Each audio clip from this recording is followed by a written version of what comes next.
Hello, once again, Kenny Jacobs from Bloomington, Illinois. I'm going to do a quick video today that talks a little bit about current events as it relates to Bible prophecy in the last days. Real quickly, I want to do a quick update on earthquakes. Yesterday, there were 192 earthquakes of at least 2.5 or higher around the world. 192. With 48 of those being somewhere in the United States. The biggest was a 5.4 in California, in Los Angeles, California. But as well as California, the usual suspects are always California, Hawaii, and Alaska. They get a lot of earthquakes. But on top of that, there were also earthquakes in Oklahoma, Kansas, Massachusetts, and Missouri. And the ones in Missouri are in southeastern Missouri on the New Madrid fault line, which is scientists have been saying for a long time that fault line is due for a really big, really destructive earthquake. And I've been watching it lately, and it's been a little bit active lately. Now today, and it's about 6 p.m. right now, so since midnight this morning up to 6 p.m. today, there's been 130 earthquakes around the world, of which 38 of those have been in the United States. And let's see here. In the last 2 days, there have been 37 earthquakes of 4.0 or higher, and in the last 2 days, there have been about 15 5.0 or higher. So, and then Fox News has just actually reported that there have been over 100 aftershocks in Southern California since the 5.4 earthquake that happened last night in Los Angeles. And they showed some footage of the shelves shaking and stuff falling off the shelves in the stores. So, definitely the earthquake activity is on the increase. When we're seeing 150 or so, or close to 200 earthquakes a day around the world right now, something's definitely up with that. Enough said on that for now. I want to get into a little bit on this peace agreement again that John Kerry's been working on between Israel and the Palestinians. We're coming up on the end of April soon, and that's the end of the 9-month period of time that they wanted to negotiate. And I'm going to quote here from a few different articles out of the Jerusalem Post. But basically what's happening is the peace agreement or the talks are falling apart. And I can't say that I'm surprised at that. And so what's going to end up happening here is well, either they're going to rescue them and they'll continue on and maybe get the framework signed so that the peace agreement talks can be extended. That's one possibility. Right now, at this point, I think a less likely possibility is that whoever will be the future Antichrist will step in and save these talks and sign the agreement. Somebody working behind the scenes right now who could confirm the covenant.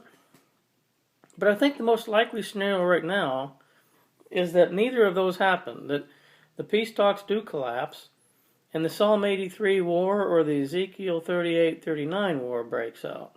I'm leaning toward the Psalm 83 war happening first, which has all of the Muslim nations coming against Israel in a war. And so I'm quoting here from the Jerusalem Post, and this is the title of this article is U.S. Says no Palestinian prisoner release is a violation of terms of the talks. American sources tell the Post that the U.S. fears consequences of Israel's failure to release the final group of prisoners. Israel says it's willing to release the prisoners if the talks continue.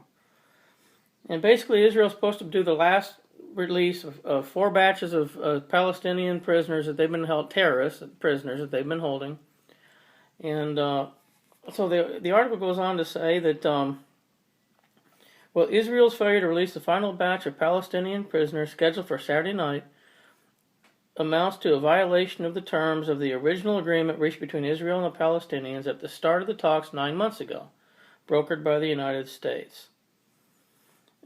It says the U.S. sources tell the Jerusalem Post they fear consequences of Israel's failure to release the final group of prisoners, expressly calling the decision a violation of the original deal. But here's the Israeli side of things. It says an official familiar with the negotiations said Israel wants to see the continuation of the peace talks with the Palestinians and is willing to implement the fourth release of convicted terrorists. But the Palestinians are making that very difficult when they say that immediately following the release, they will end the talks. In other words, they're going to get their prisoners back. They're going to pretend to say they want peace until they get the prisoners back. And because they don't really want peace, they're then going to end the talks. Israel says that when they released the first 3 batches of prisoners, it was not easy to do. And that some of the most difficult terrorists are in this last group that they're afraid to release them. You can see that tensions here are definitely on the increase. Now, I want to go over and talk about another article. This has to do with the United Nations. All right, the title of this is Palestinians Welcome Almost Unanimous UNHRC Support. UNHRC stands for the United Nations Human Rights Council. Palestinian Foreign Minister says results of the Council's vote on 4 resolutions condemning Israel reaffirms indisputable right for Palestinian independence. However, again, these same Palestinians do not and are refusing to recognize Israel as a Jewish state. It doesn't say anything about that in this article, though. 4 resolutions condemning Israeli treatment of Palestinians in the West Bank, East Jerusalem, and Gaza passed by a 46-1 vote. Italy, Germany, and France, on behalf of the European Union, were among the nations that stood against Israel. Interesting, it was a 46-1 vote. Thank goodness, it says here that the United States was the only nation to support Israel in all 5 resolutions. Now, that's fantastic that right in that vote, the United States is supporting Israel. Problem is, the Bible makes it clear that in the last days, all nations on the earth will come up against Israel and will turn their back. And so, obviously, at some point, the United States, we're part of all nations, will turn its back on Israel. I have a feeling that when war really breaks out, the Psalm 83 war really breaks out, we might start off trying to support Israel, but I don't think we'll finish that way. Why are we still a nation and existing as a nation? Well, because right now we are somewhat still supporting Israel. But as soon as we force them to divide their land and go through with the 2-state solution, or turn our backs on them when war breaks out, then that spells the end of the United States of America. God makes it very, very clear. He'll bless those who bless Israel and curse those who curse Israel. And he will judge anybody that divides their land. So what does all this mean? It means we are absolutely living in the last of the last days. There are people I talk to all the time that just want to stick their heads in the sand. One person told me, I don't like to think about this stuff. I don't want to talk about this stuff. She said, if I don't have much time left, I at least want to enjoy the time that I have. Absolutely, certainly we all want to enjoy what time we have on this earth, and God certainly wants you to enjoy the time you have on this earth. But if your idea of enjoying your life on this earth involves living in sin and neglecting God, then it's not worth it. And ultimately, obviously the consequences of that are going to be very bad when you pass away.